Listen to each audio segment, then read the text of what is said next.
हर महीने नए कार्ड्स की लॉटरी करता है। वेबसाइट पर प्रमोशन में भाग लें और अपनी सपनों की कार जीते।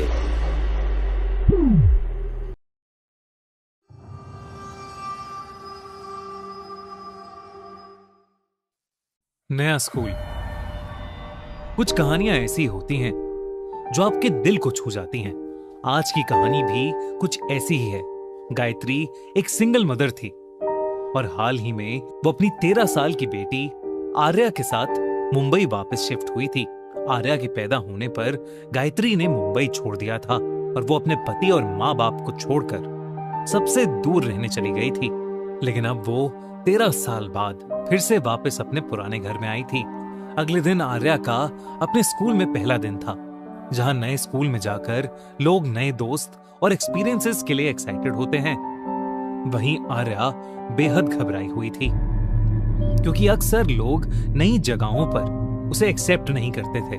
इसकी वजह थी कि वो स्पेशल थी। उसका चेहरा और स्वभाव बाकी बच्चों से थोड़ा अलग था। उसके चेहरे पर हमेशा मुस्कान रहती थी, पर बोलने का अंदाज थोड़ा धीमा था। उसकी आंखों में एक अलग सी मासूमियत थी और वो हर चीज को औरों से ज्यादा महसूस करती थी। आर्या को डाउन सिंड्रोम था।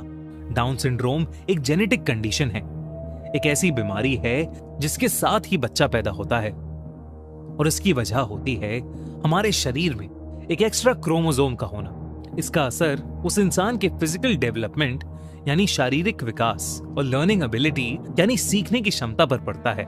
डाउन सिंड्रोम से सफर करने वाले लोगों के बोलने की रफ्तार थोड़ी धीमी हो सकती है और चेहरे में भी कुछ डिफरेंसेस दिख सकते हैं, लेकिन इसका मतलब ये बिल्कुल नहीं है कि वो कमजोर होते हैं। सच तो ये है कि डाउन सिंड्रोम वाले लोग दिल के बहुत साफ, प्यार देने वाले और भावनाओं से भरे होते हैं। उनकी खुशियां छोटी छोटी चीजों में होती हैं और उनकी मुस्कुराहट बहुत सच्ची होती है। और ऐसी ही कुछ आर्या भी थी, दिल की एकदम साफ। पर नए स्कूल में आर्या का पहला दिन अच्छा नहीं जा रहा था। सब बच्चे उसे अजीब तरीके से देख रहे थे। जब ड्राइंग की क्लास शुरू हुई तो क्लास में टीचर ने उसे स्केचबुक निकालने को बोला, पर उसके चेक करने पर उसे अपनी स्केचबुक अपने बैग में मिली ही नहीं। उसे समझ नहीं आ रहा था कि ऐसा कैसे हो सकता था, क्योंकि उसे याद था कि उसकी माँ ने उसके बैग में उसके लिए नई स्केचबुक रखी थी। टीचर ने बिना सोचे समझे आर्या को सबके सामने डांट दिया। बच्चों ने उसका खूब मजाक उड़ाया। टीचर के जाते ही 3 लड़के अयान, रोहित और कबीर उसके सामने हंसते हुए आए और उसे स्लो होने के लिए चढ़ाते हुए उसका मजाक बनाने लगे कि कैसे वो लोग उसके सामने उसके बैग से ड्राइंग बुक निकाल के ले गए और उसे पता भी नहीं चला। ये सुनकर आर्या की आंखों में आंसू आ गए। उन तीनों ने आर्या की स्केचबुक उसके सामने फाड़ दी और आर्या जोरों से रोने लगी। ब्रेक में जब वो ग्राउंड में बैठकर रो रही थी तो उसे अपने कंधे पर किसी का हाथ महसूस हुआ। उसने ग्राउंड में इधर उधर देखा, लेकिन दूर दूर तक उसके सिवा वहां कोई नहीं था। पर जब उसने वापस जाने के लिए अपना बैग उठाया तो उसके बैग के ऊपर वही स्केचबुक रखी थी, पर एकदम नहीं। और तो और उसके अंदर नए स्केचेस बने हुए थे, उसके फेवरेट समुंदर के, और उनके नीचे लिखा था दीप और आर्या।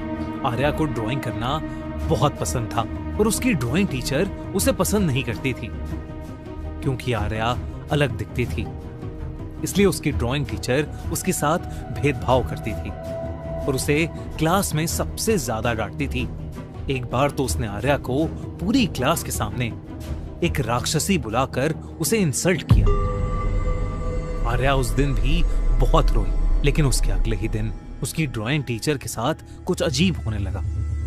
एकदम से उनका एग्जाम पेपर्स का फोल्डर गायब हो गया।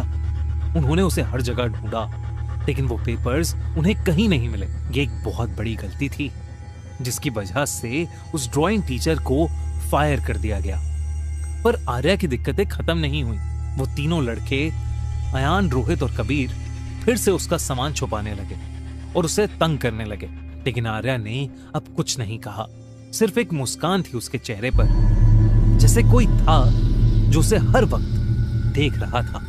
और अपने जादू से उसकी छुपाई हुई चीजें वापस ला रहा था।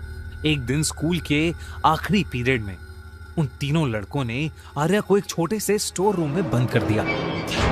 उस स्टोर रूम में सिर्फ अंधेरा था और कोई भी खिड़की नहीं थी। आर्या का दम घुटने लगा और वो चिल्लाती रही, लेकिन कोई भी उसकी बात नहीं सुन पा रहा था।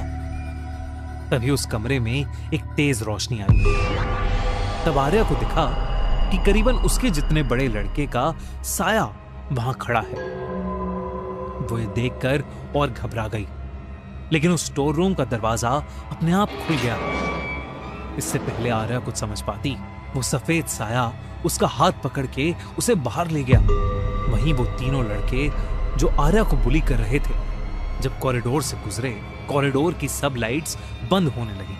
उन्हें एकदम से अपनी गर्दन पर किसी का हाथ महसूस हुआ और इससे पहले वो कुछ समझ पाते, किसी ने उनको हवा में उठा लिया और कॉरिडोर की दीवार पर पटक दिया।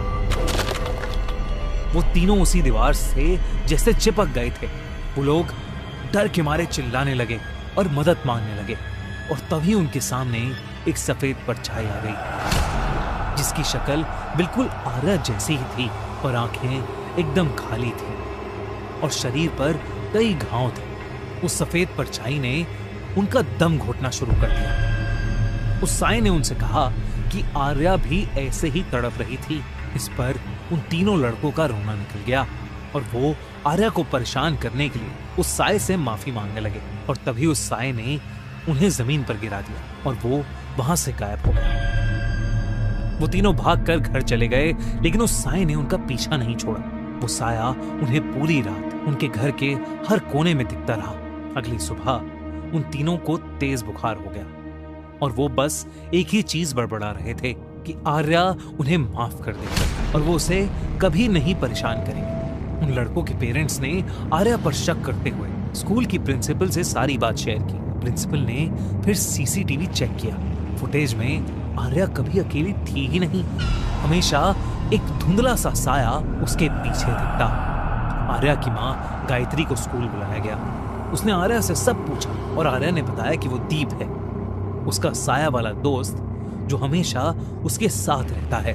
दीप का नाम सुनते ही गायत्री का चेहरा सफेद पड़ गया और वो चाहकर भी अपने आंसू नहीं रोक पाई। उसने प्रिंसिपल को देखा और बताया कि वो साया, वो आत्मा आर्या के जुड़वा भाई दीप की है। दीप और आर्या दोनों ट्विंस पैदा हुए थे और दोनों को ही डाउन सिंड्रोम था। जहां गायत्री ने इसे भगवान की मर्जी समझकर उन्हें खूब सारा प्यार दिया, वहीं गायत्री के हस्बैंड ने उन बच्चों को कभी एक्सेप्ट नहीं किया।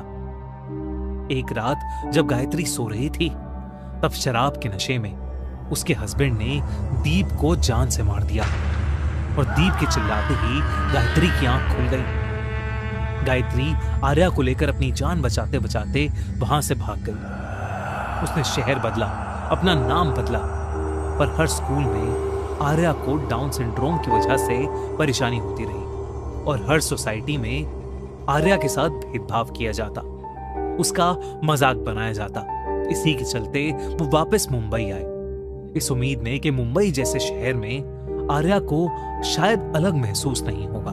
गायत्री आर्या के फ्यूचर के लिए हमेशा भागती रही, पर उसे उस दिन एहसास हुआ कि दीप हमेशा वहीं रहा, उनके साथ, आर्या को प्रोटेक्ट करने के लिए।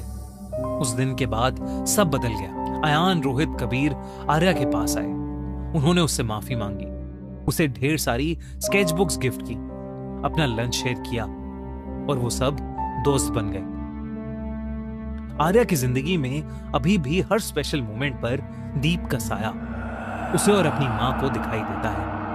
आर्या अब कभी दुखी नहीं होती, क्योंकि उसे पता होता है कि उसका भाई, उसका दीप हमेशा उसके साथ है। दोस्तों, ऐसे कई बच्चे होते हैं, कई इंसान होते हैं जो डाउन सिंड्रोम से गुजर रहे होते हैं, जिन्हें हमें सपोर्ट करना चाहिए। उनके साथ कभी भेदभाव नहीं करनी चाहिए। डाउन सिंड्रोम होने के बावजूद लोग अलग अलग फील्ड्स में सक्सेसफुल हुए हैं, जैसे एक्टिंग, म्यूजिक, मॉडलिंग।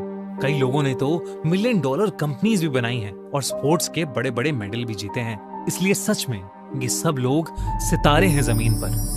दोस्तों ऐसे ही लोगों की एक इंस्पिरेशनल कहानी लेकर आए हैं आमिर खान अपनी नई मूवी सितारे जमीन पर, जो कि 20 जून को थिएटर्स में रिलीज हो रही है।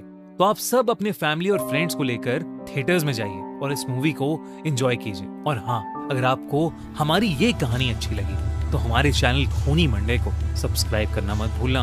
और हाँ, कभी किसी को बुली मत करना।